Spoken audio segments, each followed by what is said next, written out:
Okay, so here's our Rosigold. We've already taken some Scions off of here, but I left some parts of potential Scions and some new ones to, so that the buds could swell a little bit. So here we have a rather swollen bud. So these should be much more effective for grafting. I like to use the younger wood. It's easier to deal with and it seems to be more effective also. So I have 5 pieces of fairly young wood, and then I have these other ones that would probably work also. I might not use them because it's just, I'd rather use the ones that are safer bets. But I've got these 2 that were on a wimpy side of the plant. So 5 good ones and 5 questionable ones. This one is very active, as you can see. So that one might make it into the younger 5 category. But basically, this Rosigold tree was not saleable and was really, I don't know how far this rot goes down, but I am going to cut that. But first I wanted to give it a new life. It's sort of like, it has a new home on somebody else's roots. So there was a plant that there was a mango tree that wasn't doing that well in the front of the property, and I think it was the variety. And so I've cut it back, and Rosigold is going to be its new variety. So all of this on top now is not what we can save, because we have to get to the bottom of this rot. This was just a former part of a branch that didn't heal over properly, and so the rot started on the probably a stub of a branch and just went down into the tree. So see if we, you see how that's still rotten. So the job is to get to healthy wood. I don't want to take off too much. We'll just keep doing this until we find where, it looks like it's almost done. You see right here is the only rot that remains. So that's a good thing, because right here is the graft. This is turpentine rootstock and the graft. So all of this is Rosigold wood. I just want to have it be healthy Rosigold.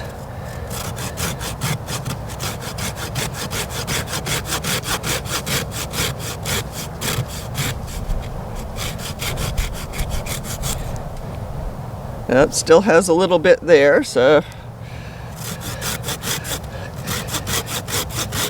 feel like I'm making mulch here. Little tiny pieces of wood.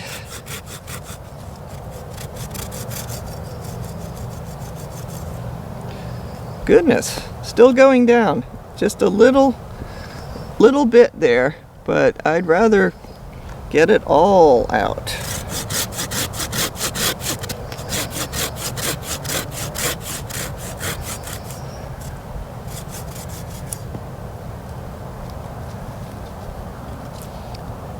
Now, I think I did. There's some discoloration from the saw right here, but you see that the only rot was in the very center. Well, not very center, but it was on this ring here, and I think that I got it all. It seems like this is just the discoloration from the saw. So I'm going to let this sort of sit in the shade somewhere, and hopefully it will sprout out and we'll have another plant, another Rosigold plant. Now it should do fine.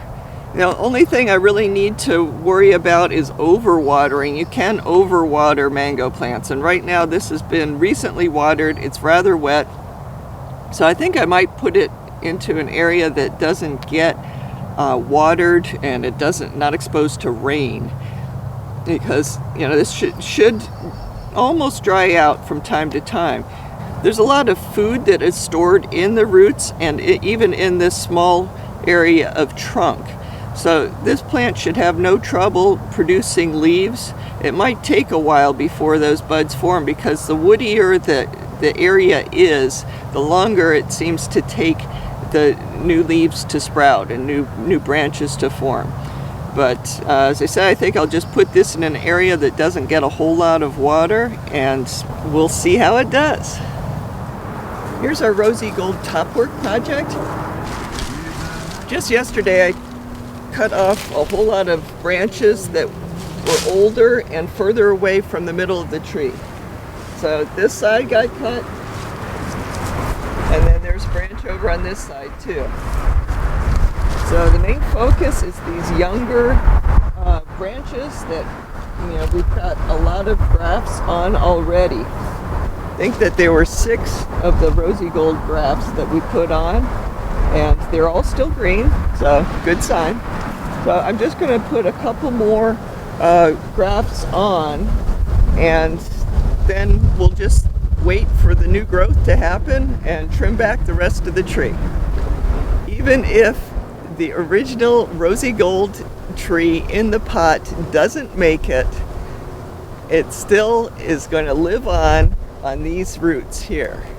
So it's just sort of cool how you can save a tree even when it's in decline by grafting new growth onto an existing tree.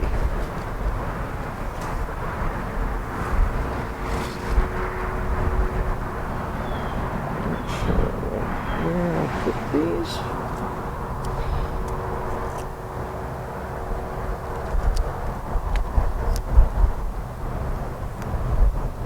Quickly put them on.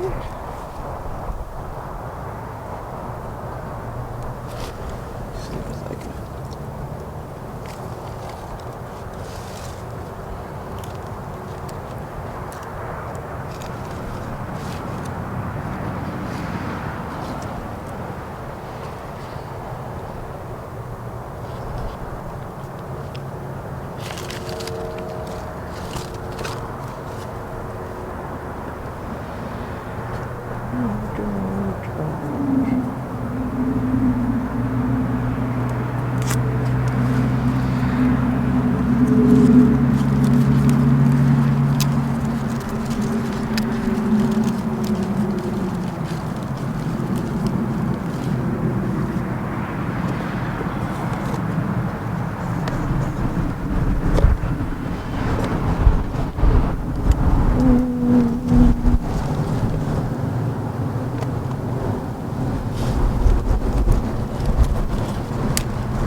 Okay, where to put this one? That one already has, that one has it, that one has it. This one is too close to that, so this one we will eliminate if both of these take. We'll eliminate this branch, so we don't want to graft onto that. Got a graft down here. It looks like this one is going to be our place to put it on. We're running out of places to graft because this whole branch is going to be cut back. You can see that the wood is sunburned here. It's just, I'd rather go with, young vigorous wood instead of something that has been damaged. So this will be our intended site.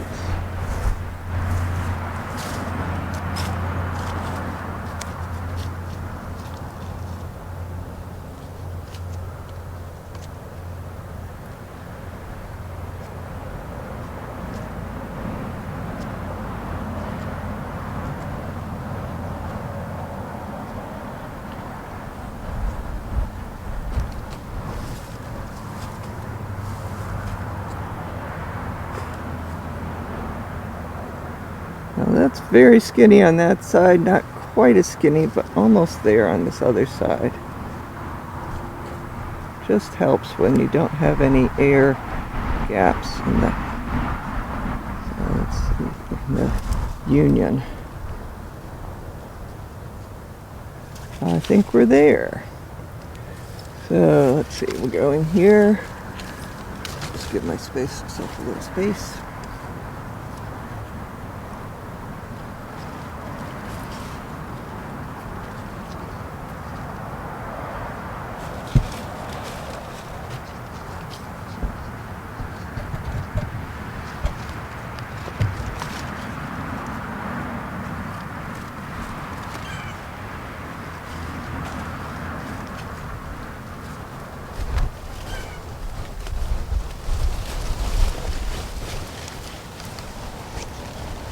Like good contact.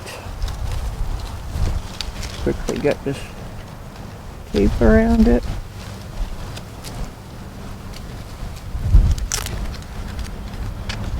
So it doesn't fall out.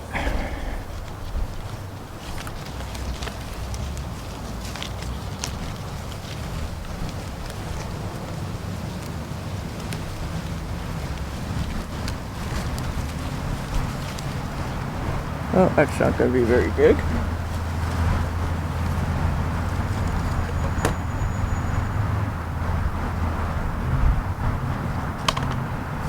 Do this wide band on this one, just because it's the one I picked up first.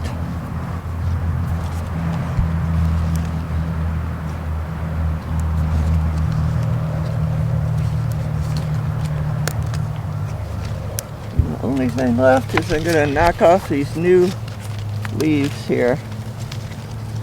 New leaves just take a lot of energy and they don't produce any energy for a while, so that way hopefully more energy will go to our new graft area.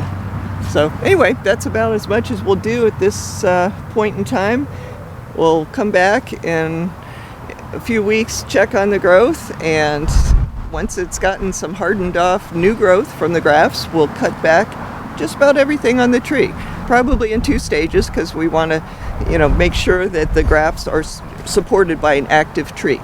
But anyway, it's looking really good for transferring the graftwood from the Rosigold tree that was not doing well in a pot because of that one section of rot onto a base tree that it wasn't really doing well with the existing variety. So anyway, we have a new location for Rosigold in the grove, and we'll get to see in a couple years if this tree outperforms the one in the back of the grove.